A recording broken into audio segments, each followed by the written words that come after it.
had said teeth in the 18th century. And they had to be lined up here somewhere in this mouth of mine.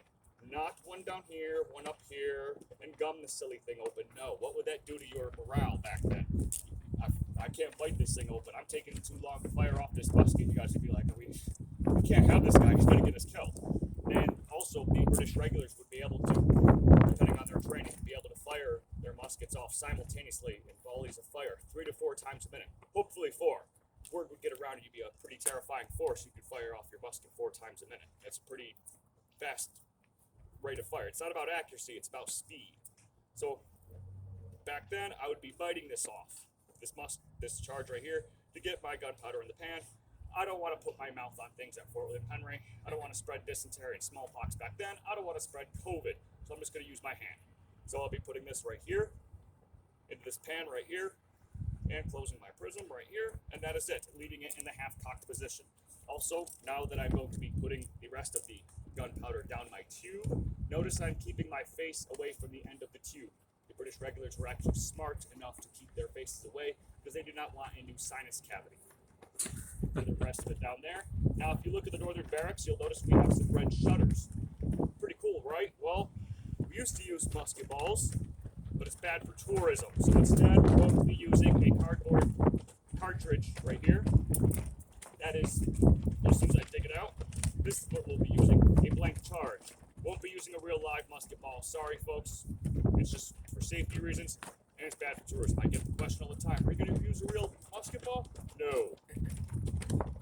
Another fun idiom also from back then in the 18th century, down in the surgeon's quarters and downstairs in the Western Barracks casemate, there is a mannequin with a musket ball in his mouth. That musket ball was found down in Fort Edward and still has teeth marks in it. The term "bite the bullet," that is where that idiom comes from.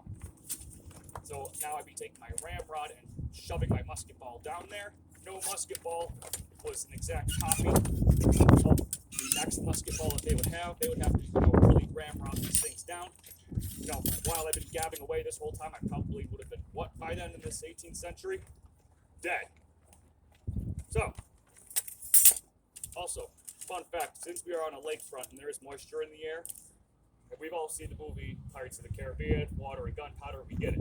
Now, unlike, Fort William Henry has nothing to do with the American Revolution. However, a reference to water and gunpowder, we do have one, funny one actually, in the American Revolution. There was one particular battle during the American Revolution. I believe it happened down in New Jersey or Pennsylvania, I could be wrong.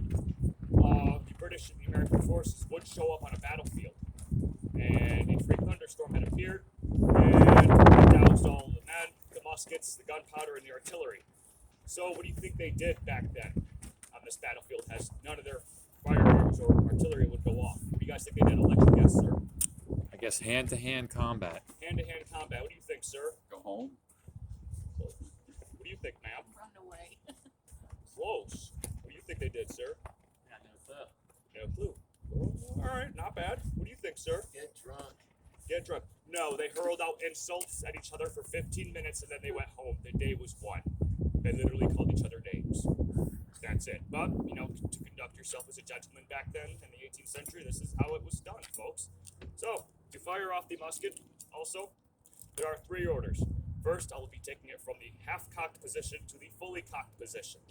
Next, I'm going to present to the enemy, because we all know I'm not aiming. We as Americans like to think that knobby bit right there is a sight. No, that is wrong. Actually, it's for my bayonet. That is the only reason why that knobby bit is on there, because we all know I'm not going to be aiming at anything. I'm presenting to the enemy. And lastly, our favorite thing to say at Fort William Henry. In our most British accent, we say, we give fire, the enemy receives fire. That is how these wars are fought. We present ourselves on the battlefield as gentlemen, unlike these American ungrateful colonials who say fire or kill them all and slay them. Are we ready? Make ready! Present! Give fire! Oof. Pretty cool, right? Yeah. Pretty loud. What color was